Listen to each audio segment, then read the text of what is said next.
अब नेता प्रतिपक्ष जयराम जी के बारे में ज़्यादा बोलना भी नहीं चाहिए, क्योंकि जयराम जी आजकल जो है बेले बैठे हुए हैं।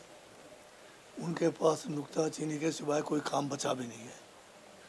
अगर किसी ज्वलंत विषय को लेके बात करें तो हम थोड़ा उनको जो है सीरियसली ले भी लें, परंतु रोज़ उनको कुछ ना कुछ कहने की आदत पड़ गई है। और जब अपने कार्यकाल की बात हो उसके बारे में ये जो है कुछ भी नहीं बताएंगे। अभी आप देख लीजिए, रोज़ जयराम जी का स्टेटमेंट आता है कि ये सरकार गिर गई। अब वो बोलते बोलते थक गए। अब उसको अब पीछे छोड़ के आजकल ये बोलना शुरू हुआ कि 2 साल में कुछ नहीं हुआ और कोई गारंटी पूरी नहीं हुई। इतनी बड़ी जो है झूठी बात जयराम जी कह रहे हैं और लोग कैसे विश्वास करेंगे। हमारी सबसे बड़ी गारंटी थी कि हमने पुरानी पेंशन योजना को लागू करना था। पहले कैबिनेट की बैठक में फैसला हुआ, बजट में 1000 करोड़ का प्रावधान किया। 1,30,000 सरकारी कर्मचारियों को जो 2003 से पुरानी पेंशन योजना भाजपा की केंद्र की गठबंधन सरकार, उस समय जब इनके प्राइम मिनिस्टर साहब हमारे अटल बिहारी वाजपेयी थे तब बंद हुआ, उसको हिमाचल की सरकार ने बहाल किया। क्या ये हमारा क्या कहते हैं बहुत बड़ा गारंटी पूरा नहीं हुआ। फिर उसके बाद हमने युवाओं को रोज़गार की बात की। भाजपा ने अपने 5 साल में जयराम जी जिसके मुखिया थे जो है 25,000 नौकरी नहीं दे सके। हमने 2 साल में 30,000 नौकरियां दी हैं। क्या ये हमारा वादा पूरा नहीं हुआ। तीसरी बात, महिलाओं को जो हमने एक सम्मान राशि की बात की है, हमने उसको भी शुरू कर दिया है। ठीक है, हम उसको चरणबद्ध तरीके से कर रहे हैं और शुरुआत तो हमने कर दिया है। अब जो दूध की जो गारंटी है उसके ऊपर भी काम हुआ है। बताइए कौन सा ऐसा काम है जिसको हम चरणबद्ध तरीके से पूरा नहीं कर रहे। और दूसरी तरफ जयराम जी खुद भूल गए, इन्होंने जो वादे किए, इनकी पार्टी ने जो बड़े बड़े वादे किए, इनको तो 10 साल के बजाय अब जो है एक टेंडर और मिल गया है। कहाँ गए 2 लाख लोगों को, 2 करोड़ लोगों को नौकरी देने की बात, कहाँ गए 15 लाख रुपए की बात, वो सारे भूल गई है। किसानों की आय 2022 में डबल होने की बात थी। किसान जो है हर साल जो है लाखों की तादाद में आत्महत्या कर रहे हैं। किसानों के खिलाफ में काले कानून लाए। आप बताइए कौन सा वर्ग आज की तारीख में जो है केंद्र की भाजपा सरकार की नीतियों के कारण खुश है। देश आज कंगाली के कगार पर है। आज देश जो है बांग्लादेश और पाकिस्तान से यहाँ तक कि नेपाल से भूखमरी में पीछे चला गया है।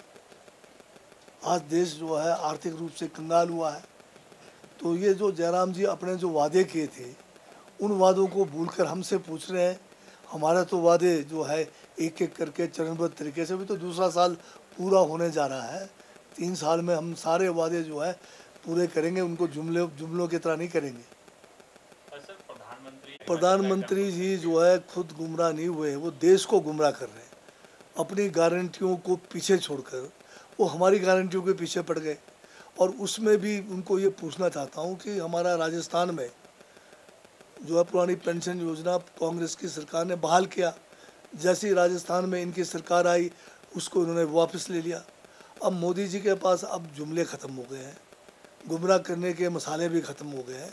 तो वो एक हिमाचल का जो है झूठा एक जो है व्याख्यान दे के लोगों को ये बताना चाहते हैं कि कांग्रेस की जो सरकारें हैं वो जो है सरकार चला नहीं पा रही है, वो जो है आर्थिक रूप से तंगी में है। तो इस तरह से गलत बयान करके वो जो है दूसरे स्टेट्स में जहाँ इलेक्शंस हो रहे हैं उनको ये दर्शाना चाहते हैं कि भाई तुम अगर बीजेपी की सरकार नहीं आएगी तो तुम्हारा हाल ख़राब होगा। जबकि कारण और है, क्योंकि बीजेपी रूल स्टेट्स जो है आज जिस तरह से बुरे हालात उनकी आर्थिकी का है, महाराष्ट्र में उनके हाल ख़राब है, उनके हाल ख़राब जो है हरियाणा में बुरी तरह से हाल ख़राब था आर्थिक रूप से, ये मध्य प्रदेश के अंदर है। जो कांग्रेस की योजनाएं हैं आज उन्हीं योजनाओं को थोड़ा बहुत जो है उसको पॉलिश करके वही बात वो ये लोग आगे कह रहे हैं। अगर ये लोग करें, अगर उसका जैसे हम अगर महिलाओं के सम्मान राशि करें और ये लाडली बहन के नाम से करें तो वो ठीक है, पर अगर हम करें तो वो गलत हो जाता है।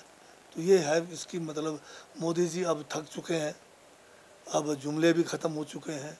अब जो है पता नहीं अब कहीं ना कहीं फिर पाकिस्तान का डर दिखाएंगे या चीन का डर तो दिखा नहीं सकते।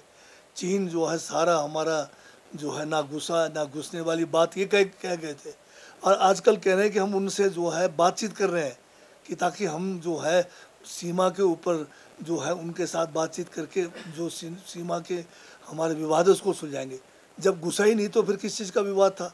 इसका मतलब साफ हो गया कि देश को भाजपा की सरकार ने गुमराह किया। चीन ने जो है 2020 से लगातार हमारे चाहे लद्दाख के अंदर हो, चाहे हमारे अरुणाचल प्रदेश के अंदर हो, हमारी सीमाओं के अंदर ये घुस कर आए, बहुत बड़ा भूभाग हमारा इन्होंने हड़प लिया। अब मोदी जी कह रहे हैं कि हम उनके साथ बातचीत कर रहे हैं, और मैं ये गारंटी के साथ कह सकता हूँ कि वो लोग जो जितना अंदर घुस कर आए 1 इंच बाहर नहीं जा रहे। ये लोग अपना जो है देश को गुमराह करके ये दिखाने की कोशिश कर रहे हैं कि चीन के साथ अब दोस्ताना वो चल रहा है। जयराम जी अब शिमला से मंडी जाएंगे, कुछ बात करते हैं, मंडी से बिलासपुर जाएंगे, कुछ और बात करते हैं। पहली बात तो जयराम जी से ये पूछना चाहता हूँ, ये 75,000 करोड़ का कर्जा छोड़ के कौन गए थे? ये तो आपकी सरकार थी ना, आप जयराम जी थे मुख्यमंत्री उस समय, तो ये 75,000 का हमारे को तोहफा दे के गए, उसकी बात नहीं करते हैं। आपने तो जो है उधार ले लेके घी पीते रहे। आखिरी साल में चुनाव को देखते हुए 900 इंस्टीट्यूशंस खोले बिना बजट के। उन 900 इंस्टीट्यूशंस को चलाने के लिए कितना पैसा चाहिए था, उसका क्या प्रबंध करके गए थे आप? डबल इंजन की सरकार थे आप, आपने डबल इंजन में क्या किया? हिमाचल को और कर्जदार बनाया। तो जयराम जी का ये कहना कि जो है उधार लेके सरकारें चल रही है, उधार तो केंद्र सरकार भी ले रही है। केंद्र सरकार अगर उधार ना ले तो आज तो सारे PSUs बेच दिए, बेच कर तो सरकार चला रही है केंद्र सरकार भी। और दूसरी बात ये है कि जयराम जी, आप जानते हैं कि हिमाचल प्रदेश एक छोटा सा पहाड़ी राज्य है, संसाधनों की कमी है। अगर हम संसाधनों को अगर उसमें किसी तरह से इजाफा करके उसमें कुछ अगर लेना चाहते हैं, आप उसमें भी रोक रहे हैं। या पानी का जो टैक्स जो सेस लगाया, वाटर सेस, आपने उसमें भी अड़चन लगाकर केंद्र सरकार के साथ मिलकर आपने जो है PSUs के द्वारा कोर्ट में जाकर हमारा वो भी रुकवा दिया। एक बढ़िया इनकम था, कुछ 100 करोड़ हमें मिलने थे, उससे भी आप हिमाचल के हितैषी नहीं है। आप केंद्र सरकार में जाके हिमाचल के खिलाफ में साजिशें करते हैं। आप वाटर सेस हमारा रुकवा दिया। अब सेब का आप हिसाब लगाइए, 34 देशों से सेब आयात हो रहा है। 75% टैक्स लगता था, उसको केंद्र की सरकार ने 50% कर दिया। उसके बारे में जयराम जी एक शब्द नहीं बोलते। यहाँ पर जो है इतनी बड़ी आपदा आई, उस आपदा में जो है अभी जो बजट पास हुआ केंद्र का पिछले अभी जो बजट सेशन में, उसमें हिमाचल को एक भी पैसा जो है नहीं दिया गया। बिहार को जो है 12,000 करोड़, उत्तराखंड को जो है करोड़ों हज़ारों करोड़ रुपए, और हिमाचल को कहा कि आप उधार लेके अपना गुजारा करो। एक तरफ से कहते हैं उधार ले रहे, दूसरी तरफ से केंद्र की नीतियों में हिमाचल को कह रहे हैं उधार ले लो। और जो सेंट्रल असिस्टेंस हमें मिलता था उसमें भी भारी कटौती कर दिया है। उसमें भी जो है इन्होंने स्कीमों के साथ उसको क्लब करके हमें हर तरह से जो है जो केंद्र की सहायता जो हमारा अधिकार है उससे हमें वंचित किया जा रहा है। हाँ, जहाँ तक सेब के फसल की बात है, इस बार भी पिछले साल के मुकाबले ही जो है सेब की पैदावार हुई है। पिछले कुछ सालों से हिमाचल में मौसम भी ठीक नहीं रह रहा है, कभी फ्लावरिंग के टाइम, कभी जो है ओलों के कारण या कभी भारी वर्षा के कारण जो है फसल जो है ठीक से नहीं हो पाया है। फिर भी 2000 से जो है 2 करोड़ से ज़्यादा जो है सेब की पेटियां इस बार मंडी में पहुंची है। और अभी आगे जो है बागवानी में बहुत कुछ करने की ज़रूरत है। अगर हम बागवानी में अभी से ध्यान नहीं देंगे, हमारा जो पुराना प्लांटेशन है वो तकरीबन अब जो है 50 से 60 साल पुराना हो चुका है। तो अब नया हाई डेंसिटी पे जाना है।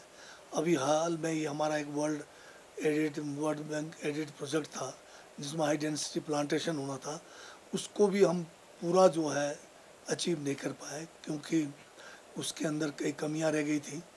तो अब हमें इस पर ज़्यादा विचार करने की ज़रूरत है, ज़्यादा धनराशि खर्च करके बागवानी को आगे बढ़ाने की ज़रूरत है।